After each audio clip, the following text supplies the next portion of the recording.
Es esmu Kārlis Dambītis, Latvijas okupācijas muzeja ekspozīcijas kuratoru vietas izpildītājs pagaidām. Un šodien man ir prieks jūs redzēt šādā samērā kuplā skaitā šeit mūsu okupācijas muzeja pagalmā. Tiesa gan šodienas diena nav tāda jauka diena. Šajā dienā pirms 75 gadiem Latvija tika okupēta. Neskatoties to, muzejs lēma, ka šajā dienā mēs sarīkosim nelielu koncertu ar dziesmu pret okupāciju. Ja, kā mēs labi zinām, tad latvieši vienmēr ir dziedājuši, vajag vai nevajag citreiz, bet dziesma ir bijis tas, kas ir vienojis mūsu tautu dažādos vēstures pagriezienos. Nedaudz par šo dienu. Tātad 17. jūnijas mēs viņu varam pastīties tā ļoti šauri. Mēs viņu varam pastīties vienas dienas griezumā, un mēs viņu varam pastīties bišķiņ plašāk. Es gribētu pastīties bišķiņ plašāk, jo 17. jūnijas mums ir tāda, zināmā mērā, skarba mācība diena, jo šajā dienā tika, es teikšu tā ļoti vienkārši, daļai arī mūsu dēļ, mūsu iepriekš neizdarīto mājas darbu dēļ, salaists grīstē, tā teikšu, atļaušos teikt, viens tāds skaists projekts, tobrīd kā Latvijas valsts. Iemesls tam bija iespējams nespēja, negribēšana, laicīgi domāt par nākotni, laicīgi skatīties, kas notiek apkārt. Un tas īstais brīdis, kad būtu bijis nepieciešams varbūt vairāk vienoties ar saviem kaimiņiem, varbūt pašiem vairāk domāt par to, kā aizsargāt savu māju, tas bija palaists garām. Un 17. jūnijas ir tikai tāds viens starposms, bet tāds spilgts starposms tajos visos notikumos, kas norisinājās tālāk. Tas viss sākās tātad būtībā jau, varētu teikt, ārpolitiski jau 39. gadā ar Molotovu-Ribbentropa paktu, tālāk Vāzu līgumiem. Tajā brīdī jau bija diezgan skaidrs, ka kaut kas notiks, un Latvijas valdība tajā brīdī centās situāciju mazliet glābt.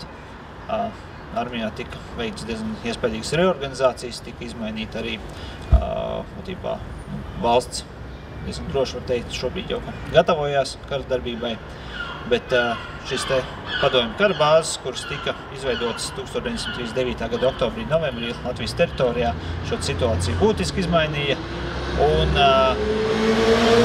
tam, kam būtu bijis iepriekš, varbūt spējīgi sagatavoties, tas bija jāmaina vēl radikālāk. Un 1940. gada maijs bija tas brīdis, kad Latvijas armijai bija būtībā jānoslēdz pārēja uz tādu jauno aizsardzības doktrīnu tajā laikā. Bet tas, diemžēl, to nepaspēja izdarīt, lai gan, varbūt mēs šobrīd to tā arī mazāk zinām, bet pavisam nopietni armijas augstākā vadība, ne tikai armijas augstākā vadība, bet arī karaspēka daļas gatavojās tam, ka nāktos stāties arī pretī ienākošajam karaspēkam, padomju karaspēkam arī ar ieročiem. Pavēle netika dota, tas ir jautājums par vēsturi, kā būtu bijis, ja būtu bijis, to mēs šobrīd nemākam pateikt, bet tās sekas mēs varbūt redzam arī bieži mūsdienās. Mēs, protams, varētu spekulēt par jautājumiem, kas būtu, ja Latvijai būtu izdevies pretoties, cik ilgi, vai tas būtu kā vienai valstī, vai kā visām 3 Baltijas valstīm kopā. Tas tāds militāri teorētiskās runas, bet tas sausais atlikums būtībā nozīmē to, ka neatkarīgā Latvija tika likvidēta, jo tātad 17. jūnijā ienāca padomju karaspēks. 1:00 dienā viņš ienāca Rīgā. Nākamajās dienās tātad tika būtiski izmainīta šī valsts pārvaldes struktūra, tātad ieradās padomju savienības ārlietu ministra biedrs Višinskis, kurš būtībā nodrošināja to, lai tātad tiktu izveidot tā sauktā tautas valdība, un tālāk jau izmantojot, varētu pat teikt, mūsdienīgi runājot, es neteikšu hibrīdu karu, bet kara hibrīdu metodas, jo nav hibrīdu karš, vienkārši parasts karš, un tam ir dažādas metodas. Izmantojot šīs metodas, demokrātiskos principus, tika ievēlēta saima, neleģitīmi, un, tā teikt, juridiski viss tika izdarīts tā, lai Latvija beigties eksistēt. Latvijas un neatkarība varēja atbūt tikai 90. gados. Tas īsumā tāds neliels īsts izskrējiens cauri, kas ir šī diena. Un tagad došu vārdu mūsu viesiem, mūziķiem, neteikšu muzikantiem. Un tad klausīsimies ar dziesmu pret okupāciju. Paldies! Saistībā ar okupāciju grupa Čikāgas Piecīši, dziesmas nosaukums Pazudušais dēls.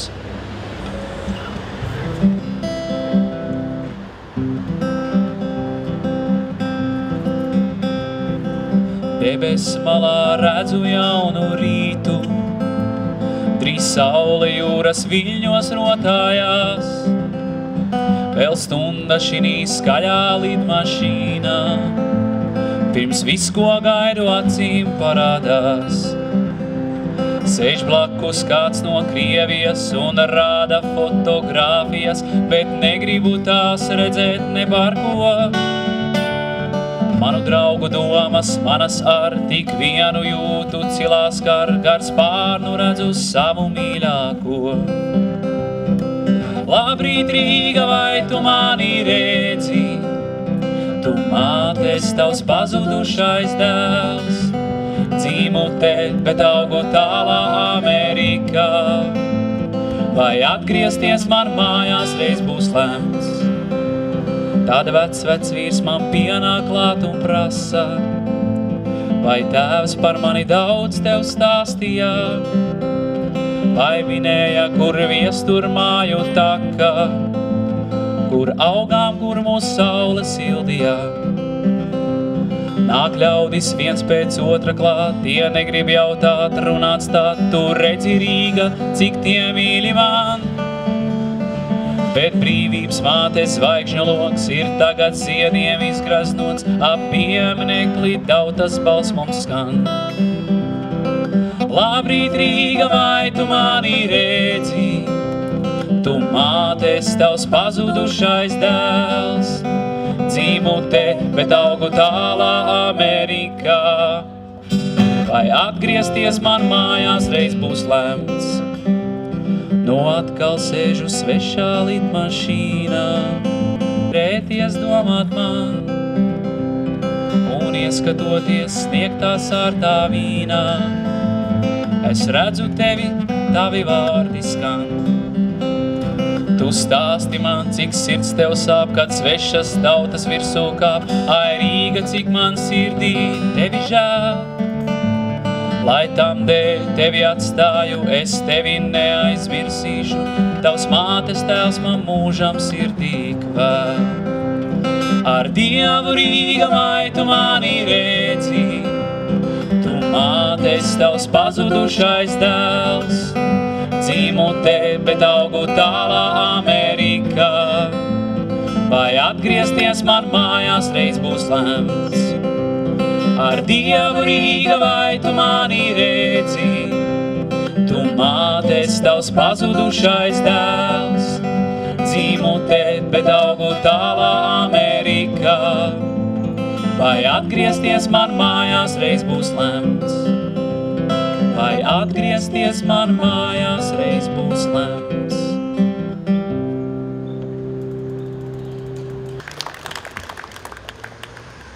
Turpināsim dziesmu, kas droši vien būs daudz mazāk dzirdēta.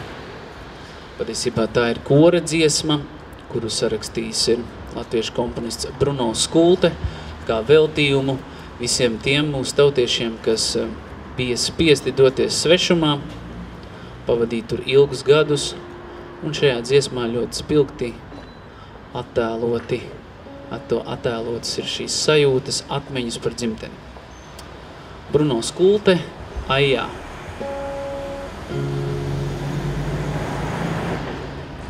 Klusē koki, klusē lauks, klusē tālie sīli, Aijā manā dzimtene, meži, meži zīli, Aijā manā dzimtene, meži, meži zīli.